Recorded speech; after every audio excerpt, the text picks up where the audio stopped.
নেতারা আসবেন, দল বল সহ তাদের লক্ষ লক্ষ টাকা পুরস্কার দিতে হবে, তাদের ভালো ভালো খাওয়াইতে হবে।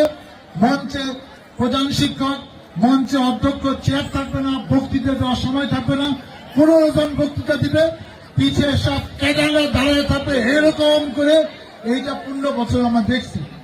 জিরাবাসী হয়তো বাধ্য হয়েছে অনেক কিছু করতে, কিন্তু এর বাইরেও যে জগৎ আছে। আমরা ক্যাডেট কলেজে পড়েছি, মেডিকেলে পড়েছি, আমরা জানি মানুষকে কিভাবে সম্মান দিতে হয়, কিভাবে ভালো অনুষ্ঠান করতে হয়, কিভাবে অনুষ্ঠান পরিচালনা করতে হয়, সেইটা নতুন করে এলাকাবাসীকে শেখানোর জন্য আজকে আমি দায়িত্ব নিছি।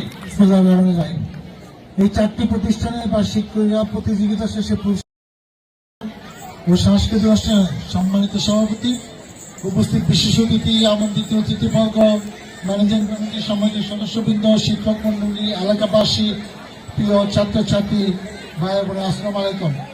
আমার বলার কিছু নেই।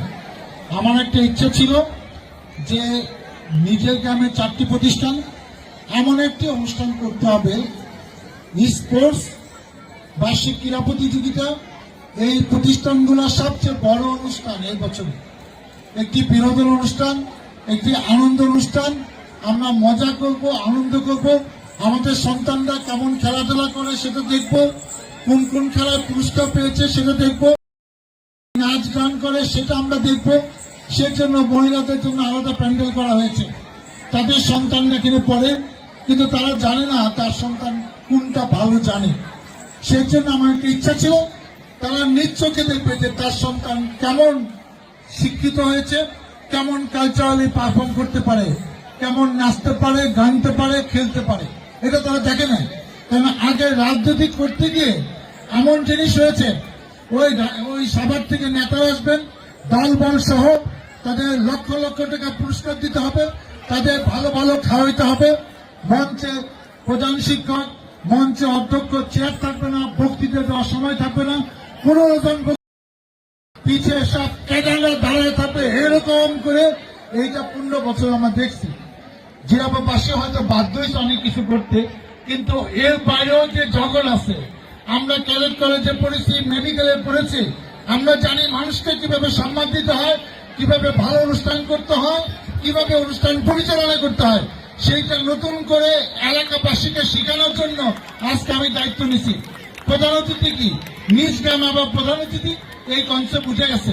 এইটা এই গ্রামে আর কোনদিন হবে না। আমি এই গ্রামের সন্তান, এই গ্রামে প্রধান অতিথি চলে না, খায় না, মানুষ মানে না, সেটা আমি বিশ্বাস করি। আমি পরিচালনা করবো দেখানোর জন্য।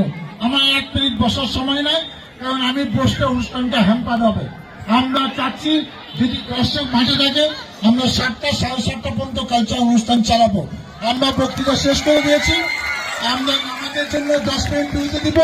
যতক্ষণ অনুষ্ঠান চলবে, আমি আমার অনেক পরিবার, আমার একমাত্র ওয়াইফ এখানে আছে, আমার বোনরা আছে, আমার বোনের হাজবেন্ড আছে, অনেক আত্মীয় স্বজনরা আছে।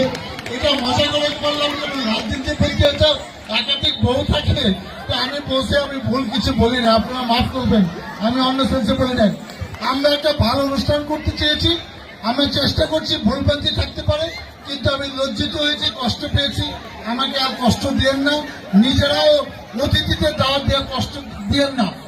জেনারেটর থাকবে না যে উচ্চ বিদ্যালয় কলেজের একটা অনুষ্ঠানে, এটা আমি মানতে পারি না। আগামীতে ইনশাল্লাহ আরো ভালো অনুষ্ঠান হবে, সবাইকে আরো সুন্দর। এটা একটা নন পলিটিক্যাল, এখানে এই জন্য পলিটিক্যাল লোককে আমরা বক্তব্য রাখতেই নেই। আমি বক্তব্য রাখছি প্রতিষ্ঠাতা হিসাবে, এই গ্রামের সন্তান হিসাবে। এই বাইরে অন্য লোকে পলিটিক্যাল পদ ব্যবহার করে। আমি 96 এমপি ছিলাম, 2000 এমপি ছিলাম। নিয়ম আছে, কার্ডের মধ্যে পলিটিক্যাল পদ লেখা যাবে না। ওয়াজ না পড়লে, স্পোর্টস ছিলে, প্রেসিডেন্ট, সেক্রেটারি, এইসব পদ লেখা যায় না। আওয়ামী লীগ আমাদের আজে বাজে জিনিস শিখেছে, ভালো জিনিস শিখায় নাই। যারা যেরকম শিখেছে, তারা আজে বাজে জিনিস শিখে তারা এখন পালায় আছে। যে যেরকম শিখবে তার শাস্তি তো সেরকমই হবে। আপনারা ভালো থাকুন, সুস্থ থাকুন। ইনশাল্লাহ আজকে সবাইকে নিয়ে একটা সুন্দর অনুষ্ঠান হবে। আপনারা আমার জন্য দোয়া করেন, আগামীতে যেন আমরা এই গ্রামে এই প্রতিষ্ঠানগুলোর নেতৃত্বে আরো ভালো ভালো অনুষ্ঠান করতে পারি। মহান আল্লাহ তাআলা আমাদের জন্য সেই তৌফিক দেয়। আল্লাহ হাফেজ। বাংলাদেশ জিন্দাবাদ।